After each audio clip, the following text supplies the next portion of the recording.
अस्सलाम वालेकुम। उम्मीद है आप सब लोग खैरियत से होंगे। जैसे कि मैंने आपको बताया था कि हम डॉक्टेल्स में सिर्फ एमबीबीएस नहीं, उसके इर्द गिर्द जितने भी फील्ड्स होंगे या जो उससे लिंक होंगे वो सारे कवर करेंगे। तो अब मैं गाइडलाइन जो बनाने वाला हूँ वो प्लैब के बारे में बनाने वाला हूँ, यानी मेरा खुद का इरादा भी है प्लैब करने का।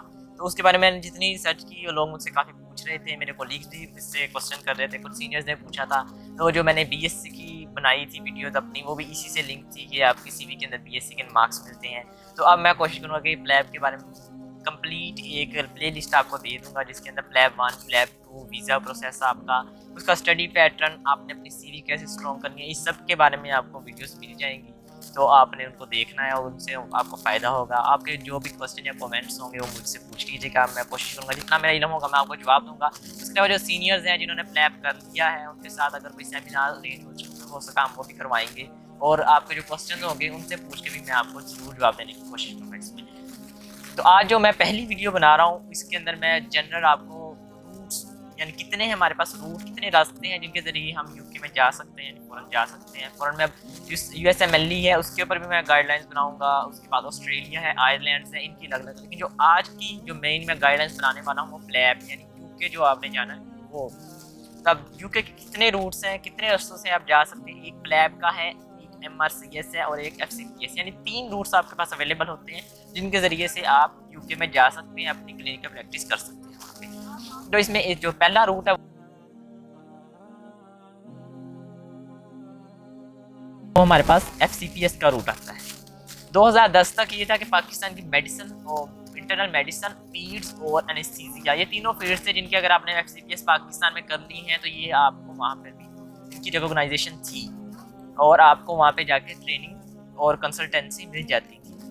लेकिन अब आहिस्ता आहिस्ता ये दोनों यानी मेडिसिन का भी इन्होंने बंद कर दिया है और पीड्स की भी इन्होंने क्लोज कर दी है। अब सिर्फ एनेस्थीसिया का एक ऑप्शन बाकी है, यानी अगर आपने एनेस्थीसिया के अंदर एफसीपीएस किया हुआ है तो फिर आप वहाँ पे जाके आपको ट्रेनिंग डायरेक्ट मिल जाती है। तो ये एक रूट है। लेकिन इसमें भी ये है कि अगर आप ये करना चाहते हैं तो पहले आप ज़रूर उनसे बात कर लें, जीएमसी की वेबसाइट पे उन्हें इन्फॉर्म कर दें कि आप ये रास्ता अपनाने वाले हैं या अख्तियार करने वाले हैं। आप ज़रूर उन्हें इन्फॉर्म कर दें कि आप ये रास्ता अख्तियार करने वाले हैं, क्योंकि यहाँ आप ये करें और जैसे ही आप उसके एंड तक पहुँचे और तब तक ये रास्ता भी क्लोज हो चुका हो। तो ये एक है एफसीपीएस रूट। जो दूसरा रास्ता हमारे पास होता है वो हमारे पास होता है एमआरसीपी या एमआरसीएस। एमआरसीपी फॉर फिजिशियंस, यानी अगर आप मेडिसिन के अंदर करना चाहते हैं, और एमआरसीएस जो है ये यानी अगर आप सर्जरी के अंदर जाना चाहते हैं यूके के अंदर। जो अब इसके 2 स्टेप्स होते हैं, एमआरसीपी 1, एमआरसीपी 2। एमआरसीएस 1, एमआरसीएस 2, ये दोनों पाकिस्तान के अंदर होते हैं। ये आप दे सकते हैं या पाकिस्तान के कुछ शहरों के अंदर हो रहा है। लेकिन इसमें ये है कि आपकी क्लिनिकल प्रैक्टिस अच्छी होनी चाहिए, आपकी स्किल्स अच्छी होनी चाहिए, आपके पास अच्छा नॉलेज होना चाहिए, फिर आप पाकिस्तान के अंदर इनको क्लियर कर सकते हैं। उनके लिए काफ़ी ज़्यादा मेहनत करनी पड़ती है और इनके ऊपर खर्चा भी काफ़ी ज़्यादा है। वो मैं आपको ये अभी मैंने लिखा हुआ मैं आपको बता देता हूँ, ठीक है। उसके बाद जो एमआरसीपी का सेकंड पार्ट होता है जिसको बेसिस कहते हैं, वो काफ़ी टफ होता है अपने होमलैंड कंट्री के अंदर क्लियर करना। तो ये सेकेंड रूट है। तो जो एमआरसीपी का रूट है ना, ये आपके लिए काफ़ी ज़्यादा महंगा साबित होता है, ठीक है। इसमें एमआरसीपी की आपको पहले फ़ी पे करना पड़ती है, पार्ट 1 की, फिर पार्ट 2 की, उसके बाद बेसिस की फ़ी है वो भी काफ़ी महंगा है।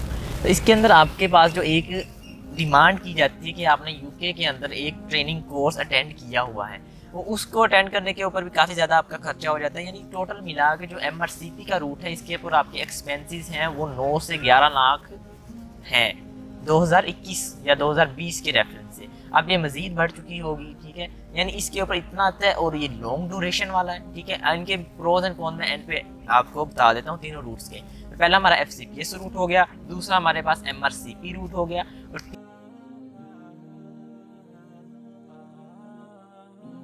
तीसरा जो हमारे पास रूट है वो होता है प्लैब का, जो कि सबसे आसान रास्ता है, ठीक है। अब प्लैब के भी 2 पार्ट्स होते हैं, प्लैब 1 होता है और प्लैब 2 होता है, ठीक है।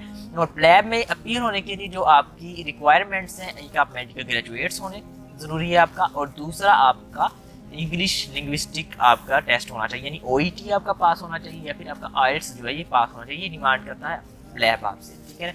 यानी अगर आपका ओईटी या आइल्स पास है उसके बाद प्लैब आगे 2 पार्ट्स हैं, प्लैब 1 है और प्लैब 2। तो अब चलते हैं इनके प्रोज एंड कॉन की तरफ।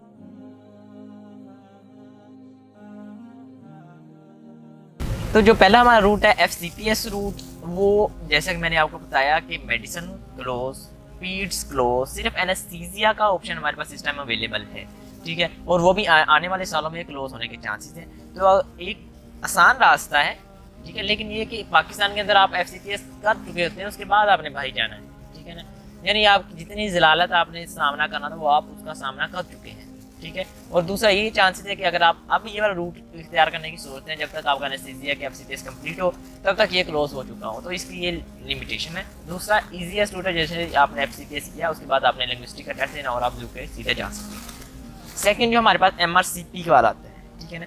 अब MRCP का रूट ये है, जो ये भी आसान है निस्बतन, लेकिन जो लैब का रास्ता है उससे अगर हम इसको कंपेयर करें तो ये उससे लंबा रास्ता है, ठीक है ना। यानी MRCP पार्ट 1 मुश्किल है, आपकी क्लिनिकल प्रैक्टिस की होनी चाहिए पाकिस्तान के अंदर आपने। पार्ट 2 ये भी मुश्किल है, ठीक है, और पार्ट 2 का जो पेसिस वाला पार्ट है वो बहुत मुश्किल है कि आप अपने होमलैंड कंट्री के अंदर क्लियर करें, क्योंकि हमारी जो क्लिनिकल प्रैक्टिस है और जो यूके की क्लिनिकल प्रैक्टिस है इसके अंदर बहुत ज़्यादा डिफरेंस आ जाता है। तो अगर आप वहाँ प्रैक्टिस करके 1 साल ये वाला पार्ट क्लियर करते हैं आपके लिए बहुत आसानी रहती है, और अगर आप ये वाला पार्ट यहाँ अपने होमलैंड कंट्री के अंदर क्लियर करेंगे तो आपको बहुत ज़्यादा मुश्किलात का सामना करना पड़ता है। उसके अलावा जैसे मैंने आपको बताया इसके ऊपर खर्चा भी ज़्यादा है, इसके ऊपर टाइम भी आपका ज़्यादा लगता है, यानी ज़्यादा मेहनत होती है। अब इसके फ़ायदे क्या हैं कि आपको जाते ही 6 मंथ के लिए आपको नॉन ट्रेनिंग पोस्ट, उसके बाद आपको ट्रेनिंग की पोस्ट मिल जाती है, और इसकी जो पे है वो भी हाई है एज़ कम्पेयर टू प्लैब। अब जो हमारा तीसरा रास्ता है जिसको हमने कहा प्लैब का रास्ता है, ईजीएस्ट रास्ता, यानी आपने अगर जल्द अज जल्द अगर आपने यूके में शिफ्ट होकर सेटल होना है या यूके जाना है तो उसका जो रास्ता है वो प्लैब का रास्ता है। अब इसके मैंने कहा था 2 पार्ट्स हैं, और इसके जो रिक्वायरमेंट्स हैं, पहले आपके पास लिंग्विस्टिक का कोर्स होना चाहिए, या फिर आपका OET पास हो या फिर आपका IELTS पास हो। इसके बाद आप प्लैब 1 के लिए अपीयर होते हैं, फिर आप प्लैब 2 के लिए अपीयर होते हैं यूके के अंदर। प्लैब 2 यूके के अंदर होता है, इनकी डिटेल में आगे आपको बताता हूँ प्लैब के बारे में, ठीक है। अब इसके प्रोज एंड कॉन्स क्या हैं, ठीक है। मोस्ट पॉपुलर है इसलिए गाइडलाइंस जो है वो अवेलेबल है फेसबुक पे, व्हाट्सएप ग्रुप पे, सीनियर से आपको ढेर, यानी इसका सारा जो मटेरियल स्टडी है वो आपको फ्री अवेलेबल हो जाता है, सारी गाइडलाइंस आपको मिल जाती है, क्योंकि बहुत पॉपुलर रूट है। जो MRCP है वो इतना पॉपुलर नहीं है, FCPS वाला इतना पॉपुलर है, उनकी गाइडलाइंस का आपको काफ़ी ज़्यादा इशू का सामना करना पड़ता है, ठीक है। सक्सेस रेट बहुत हाई है, प्लैब 1 का तकरीबन 70% रहा है, प्लैब 2 का 66% है सक्सेस रेट, ठीक है। उसके बाद इजीली जॉब अवेलेबिलिटी है आपको, इसके बाद आप इजीली पास कर सकते हैं दोनों पार्ट्स को, और अगर आपकी CV स्ट्रॉन्ग होती है सेकंड फाउंडेशन ईयर में आपको जल्द बहुत आसानी से एज अ ट्रेनिंग पोस्ट मिल जाती है, ठीक है। और जब आप फाउंडेशन ईयर 2 की प्रैक्टिस कर रहे होते हैं प्लैब 1 प्लैब 2 के बाद यूके के अंदर, तो उस प्रैक्टिस के दौरान आपको क्लिनिकल स्किल्स माशाल्लाह इतनी हो जाती है कि आप आसानी से अपना MRCP 1 या MRCP 2 इजीली क्लियर कर लेते हैं, और जैसे ही आपका फाउंडेशन ईयर 2 कंप्लीट होता है आप 1 या 2 क्लियर करके बैठे होते हैं और आप एज ए ट्रेनिंग पोस्ट के लिए अप्लाई कर देते हैं। तो सबसे आसान रास्ता आपके पास प्लैब का है, फिर आपके पास MRCP रूट है, और उसके बाद FCPS रूट। तो ये 3 रूट्स आपके पास अवेलेबल है यूके के। मैं कोशिश करूँगा इनके बारे में आपको एक्सप्लेन कर दूँ। तो नेक्स्ट वीडियो में मैं आपको प्लैब 1 प्लैब 2 और इनकी डिटेल्स के बारे में सारी आगाही दूंगा। तो उम्मीद है आपको इस वीडियो से फ़ायदा हुआ होगा। इसके बारे में आपका कोई भी क्वेश्चन हो तो कमेंट्स के अंदर ज़रूर पूछें मुझसे, जितना मेरा इल्म हुआ मैं जवाब देने की ज़रूर कोशिश करूँगा, वरना मैं अपने सीनियर से पूछ के जो कि इस टाइम यूके के अंदर सेटल्ड है आपके क्वेश्चन की आंसर देने की ज़रूर कोशिश करूँगा। अपना ध्यान रखिएगा, मिलते हैं अगली वीडियो में। अल्लाह ने के